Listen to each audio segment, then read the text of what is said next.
नमस्कार, आपका हमारे चैनल पे स्वागत है। आज हम श्री दुर्गा सप्तशती पाठ अध्याय 4 शुरू करने जा रहे हैं। ऋषि बोले, अत्यंत पराक्रमी उस दुरात्मा महिष के एवं उसकी सेना के देवी द्वारा मारे जाने पर इंद्र आदि देवता गण देवी जी की स्तुति करने लगे। जिस देवी जी ने अपने शक्ति से सारे जगत को व्याप्त कर लिया है, जिसका स्वरूप सभी देवताओं की शक्तियों का समूह है, सभी देवता एवं महर्षि जिसकी पूजा किया करते हैं, उस अंबिका देवी को हम प्रणाम करते हैं। वही देवी हमारा मंगल करे, जिसके अतुल प्रभाव को एवं बल को भगवान शेषनाग ब्रह्मदाता हरि भी नहीं कह सकते। वह चंडिका देवी हमारे जगत के पालन के लिए तथा अमंगल भय के नाश का विचार करे। जो श्री स्वरूपनी पुण्यात्माओं के घर, जो लक्ष्मी स्वरूपा है, पापियों के घरों में दरिद्रता, पवित्र बुद्धि वालों के हृदय में बुद्धि, श्रेष्ठ पुरुषों के यहाँ श्रद्धा, कुलीन मनुष्यों में लज्जा स्वरूपणी है। इस प्रकार की हे देवी, हम आपको प्रणाम करते हैं। हे भगवती, आप विश्व को पालन करें। हे मातेश्वरी, आपके इस अचिंत्य रूप का असुरों के क्षय करने वाले आपके महान पराक्रम एवं देवता तथा असुर के सामने संग्राम में किए गए आपके अद्भुत चरित्रों का वर्णन हम किस प्रकार कर सकते हैं। हे भगवती, आप संपूर्ण जगत का कारण रजदम इन तीनों गुणों वाले होते हुए भी आप अजय हो। दोषों के कारण हम आपको जान ही नहीं सकते। हम तो क्या, विष्णु शिव आदि भी आपका पार नहीं कर सकते। आप सबकी आश्रय हो, पराक्रमी हो। हे देवी जी, सभी यज्ञ जिसका उपचारण करने से सभी देवता तृप्त होते हैं, वह स्वाहा एवं पितृ को तृप्त करने वाली स्वधा आप ही हो।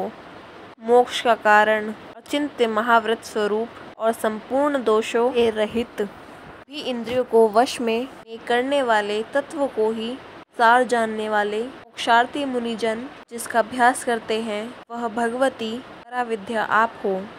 आप शब्द स्वरूपा, परम पवित्र वेद मनोहर तीर्थ के पदों साम वेद का आप आधार हो, ही देवी हो। सभी शास्त्रों के सार का ज्ञान करने वाली हे देवी, आप मेधा हो।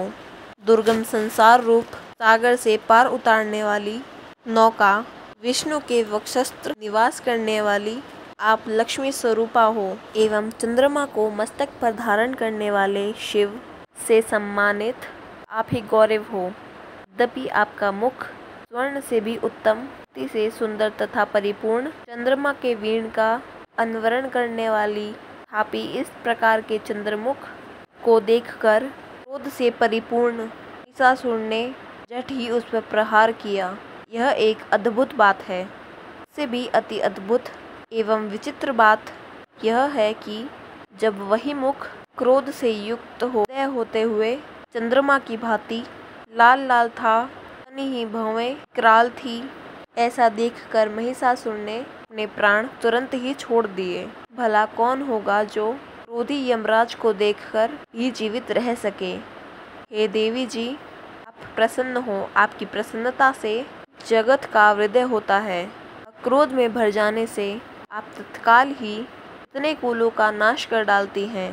सर्वदा उन्नति दाता देवी जी, आप जिन पर प्रसन्न होती हैं, वे ही देशों में सम्मानित हो धन तथा यश पाते हैं और उनका धर्म भी शिथिल नहीं होता।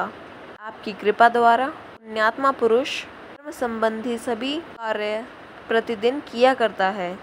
आपकी कृपा से स्वर्ग लाभ होता है। इस कारण आपसे बढ़कर कौन है। सबके लिए उपकार करने वाली आप सर्वदा दयामयी हो। ये राक्षसों के वध करने से कद सुखी हो।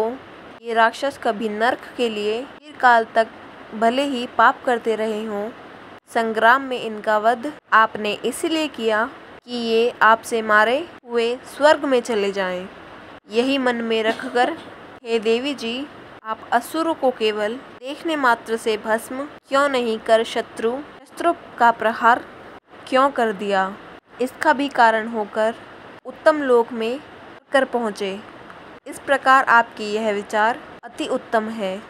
आपका शीतल स्वभाव दुराचार्यों के दुष्ट स्वभाव निवृत्त करने वाला है और आपका रूप अचिंत्य है कि अन्य किसी के साथ तुलना ही नहीं हो सकती। आपका पराक्रम तो देवताओं के पराक्रम को, दैत्यों को नाश करने वाला है। इसी प्रकार आप शत्रुओं पर भी दया किया करती हो। अपने पराक्रम की तुलना हे देवी किसके साथ हो सकती है? और आपका रूप भी तो परम मनोहर है, परंतु शत्रुओं को भयदायक है। हे वरदायिनी, त्रिलोक भर में यह आप में ही दिखाई देते हैं। हे देवी जी, शत्रुओं का नाश कर इस सारी त्रिलोकी आपने रक्षा की।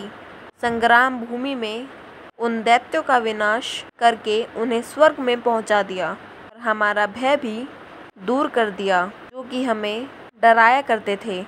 हे माता, आपको नमस्कार है।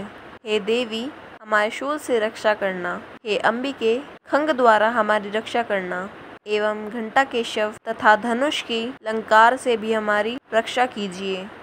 हे चंडिके, पूर्व पश्चिम दक्षिण दिशा में हमारी रक्षा करें। अपना त्रिशूल घुमाकर उत्तर में हमारी रक्षा कीजिए।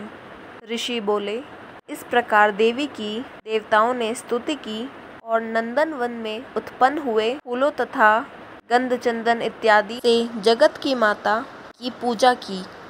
सभी देवताओं ने भक्ति पूर्वक अर्चना की।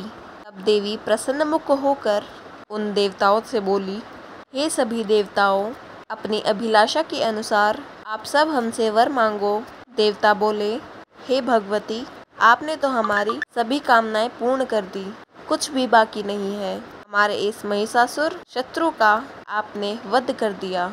यदि प्रसन्नता पूर्वक हमें वर देना चाहती हैं तो हे माता, ये वर दीजिए। जब जब भी हम आपको स्मरण करें तब तब हमारी बड़ी बड़ी आपत्तियों को दूर करें, पर सदा प्रसन्न रहिए।